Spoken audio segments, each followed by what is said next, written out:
ani gwe bakubirako kasimu ne bamutegeeza mbayimbi si bwe ntewe nkola wayagala ebizibu byemalire nsi kubyemalira nayagala nsooke ntereere bwozi bugambo wa umu namawuli aba akutegedde tomanya toswagamba muntu toyogera okitegeera waweeremba okujjako abange boozi olubagamba era kyekyaliwo abasinga babitegedde ebifaananyi ebitadde nali njagala mbeere nga siri ku pressure kuba amasimu gali gaja era ugalabi gabadde mangi bukyanga mpostinga naye nali njagala nsi emanye nga maze okutereera nga nange ndabika nga ate nga nsobola n'okunnyonnyola kyekyabalaki ekyantuuka ku because omuntu avuga story abantu bavuga njayo nebibavuze nga ate nze na postings naye abamu bavuga simanya hooliganism laba hooliganism kyekoze naye nga bateekayo face yange okitegeera so Waikibenda omuntu ayagala omanya ekituufu date yali date kyeyo wafuna 16 wafuna accident nakutaano after my birthday ebiseera ebisinga bagamba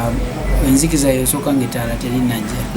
so etaala ligenda badde nenyo okusinga enzikiza eyo Waiki otugambyeko tebannakola check-ups ku mutwe head scan ebulayo oyo munzabire tetusuubira ka blood clot mu mutwe omwo tetusobola gisuubira kuba tuli bakkiriza kama yatulaze edda nti atwagala so tuli mu kusaba family ewaka basaba bafaani bange bona mbasaba ne mikwano gyange byonna egiri mu media newa nsabire ku Lwokutaano nja kuba nfunye message entuufu eyo but I believe ndi bulungi kuwolede ndi wano ate nga naakamala wiiki emu yokka Benda bu video ebifaananyi byewafulumya oluvannyuma nga ofulumiza ebifaananyi waliwo bu video bwayitingana ku social media obumu nga bukogerera bubi mwe mwalinako omukulu Isima bwakuyisa butya nga gwe nze nasaasira ye because singa nali musajja wa mutima mubi nali ntabuti kifaananyi ate nga nesitakiisa muki social media yange nemugulako omusango okitegeera talina waguddukira ensi yonna yagyeralisaamu ensi kwekukukyamuukirira okwo kwekisiru tulabisa omuvubuka oyo akyamuka nnyo ng'omuyise muvubuka ate nga muzayi akyamuka nnyo there is no point kukyamuka bwoti okitegeera doesn't matter how much money you've been given batugamba ali myaka gyakawungeezi ati omuyita omuvubuka because ebintu byakola tebyakivubuka ali musima ayogera biki bombokira ati yoedi those are things for us ate nga nange sibirimu okitegeera but omulamu guli wano waliwo obulamu nga politics akoze eki akalulu kagenda kuggwa kwabo 11 agenda beera waliki president okulimba nti mwina obutongo bugenda beera we can't go back so kitegeeza kigwali eyo weekomole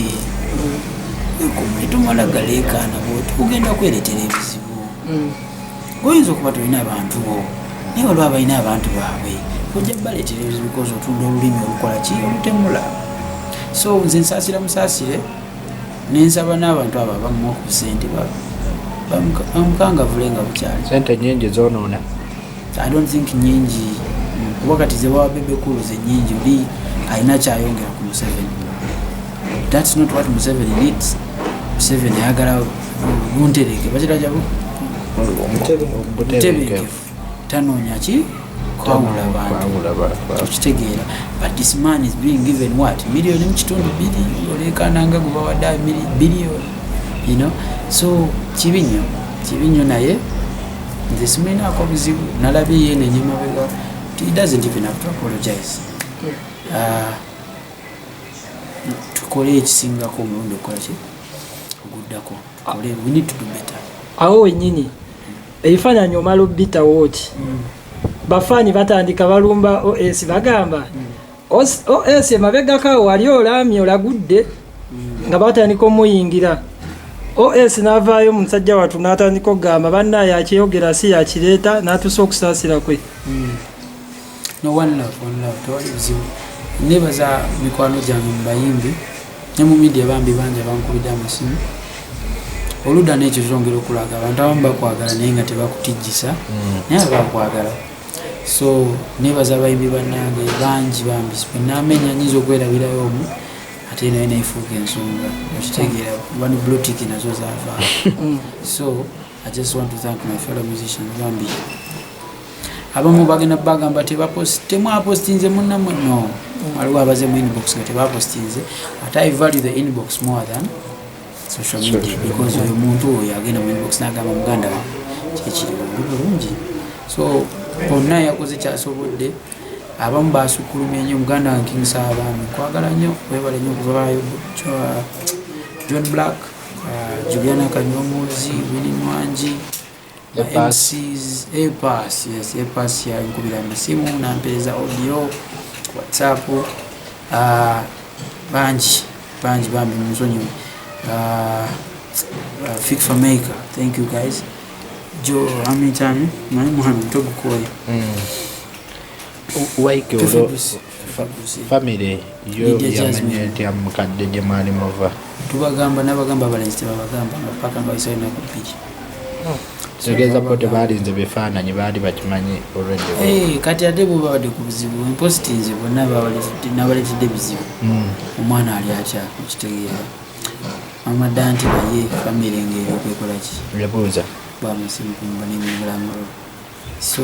ya naye ekirabo ky'obulamu kyekisinga ndoozi funye omukisa kambulire muganda wange ali yena asobodde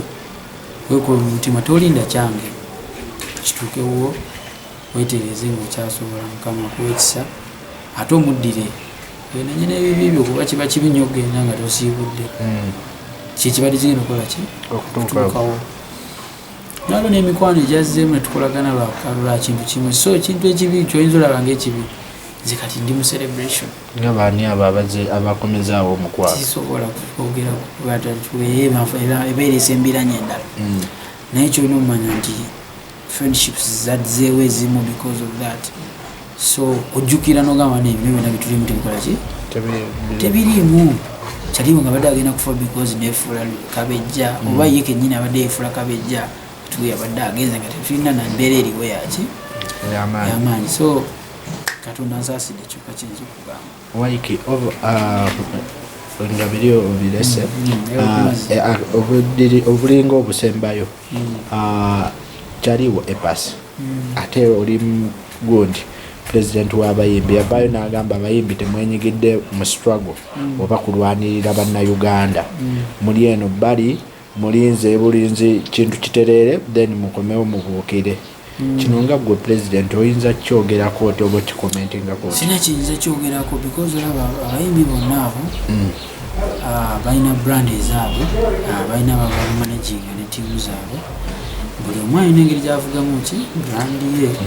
ye ate ne epas alina tiimu gyakola naye ekondoni nga byagamba nebyatabagambye byataddemu amaanyi nebyatatademu amaanyi epas kyagamba kituufu oli obatandika naye nga ebintu bituukawo binyiga buli omu okitegeera naye n'oludda ne bali bebamanyi lwaki brandi zaabwe bazivuga tya bwe batyo so terina komenti eriwo yamaanyi just kama tusaasire eggwanga lidde mu nteeko nga bwe liri kati kisigale bwe riti abantu bagende balonde bafune endagamuntu zaabwe bagende balonde buli omu alonde gwayagadde omukama atuwa ekisinga kuba nze nsiba ku maviiri nsabira ggwanga lyange libeere mu buteremekevu tuddemu tukole n'emirimu giddemu mu nteeko abantu bali bubi bambi olwa korona togasemu akalu tebandifudde mu bwavu ate okitegeera kuba tuli baavu kyeyo kyokka nga tumaliriza omusajja oli yaŋŋamba nkusabe nkugambe omusonyiwe byonna ebyaliwo okimugambe os yagamba ki yagamba nkusabe omusonyiwe ku byonna ebyaliwo kuba abafaani baali bamutabukidde no it's okay all is well njagala omwogere linnya lyawo tezeddaga kumwogera linnya omwogedde ne muntandikwa nze mbadde siina buzibu naye obuntu butono biseera ebisinga okizuula nti butono nga mumaze baawo bintu nga bino oba okitegeera kati ddala mazima kyekyaliwo awo kulimba mu lukoze abantu balwogeddeko the life is going on we are still in lockdown so the point is we are still one brother we are still one family tuli bayimbi okitegeera si kitulina okukola okusigala okulwanyisa omulabe omutuufu sinze mulabe wo sigwe mulabe wange kyovola simutunuzanga muki mundu zange. So tulina okumanya omulabe yani. Omulabe ye muntu yenna alemesa music okugenda ki mu maaso. Si Waikibenda, si Fikfame Kasani. That's not my enemy. Waikibenda, waliwo project ebadde ekolebwa ne Wizo. Twagala okumanya eringa Tubit eri radio kiki? Tugirinde. Kisingako ne tugirinda because ojja funa message. Lozo muisemu kawa badde bagikanga. Tuli mugimaliriza. Wala bino byonna ebibaddewo ndowooza kiba nakikola na sense nnyo abayimba abantu baluwulire because we need to celebrate life. Tululinde tulabe. Baluta Radio Man. Radio Man. Obaka bwe busembe eri bafaanizi bo. Just munebalizeko Katonda mwenna abasaba Allah Yesu ani nekirala nammwe mukweko mu mitima mukendeze obukyayi eri kinoomu mwongere okufaayo naakola omulimu bamukola n'omutima gumu aweerera omwana aweerera n'omutima gumu azadde mu mukyala labirira okitegeera kebeera ku maama wo gwe maama nkwagala ayinza okuba tolina sente zimu gwe maama kumisinga oli otya okitegeera because obulamu buno buyinza okuyita mu ngalo. Before anything goes wrong, spread love. Waike ebigambo by'oyogera kubanga ogenda kutandika sumba ndika olinga musumba yennyini. Ebintu ffenna tulina abaana basumba because buli otambula ng'omusinga omusumba buli otambula mu bulamu bw'otambuliza mu Katonda ebintu ebisinga tojja bikola ate atambula mu Katonda atta oba adda ku bantu n'avuma ku TV oba akola ki. So ndowooza ffenna twetaaga nze nazzeemuka emabega nenekkaanya obulamu bwange nimanya nti Katonda ngamba tereezaamu. Yes. So ino kubawo gospel music nga bbiri awo ennyimba nga bbiri awo ndasooka kucelebratinga bulamu ate nga bwe twakavaamuko wali ku gundi Munyonyi. awo twali tucelebratinga directly sinzi tugenda celebratinga mu kubulamu then tuddeko mu kucelebratinga baganda bange ne maama omwana n'omwana wange omulaba faanana bulungi talinaako buzibuzi mutulamu nti buli ku makyanga nyambire nga naye Katonda singa kyali kirala ekitegeero kama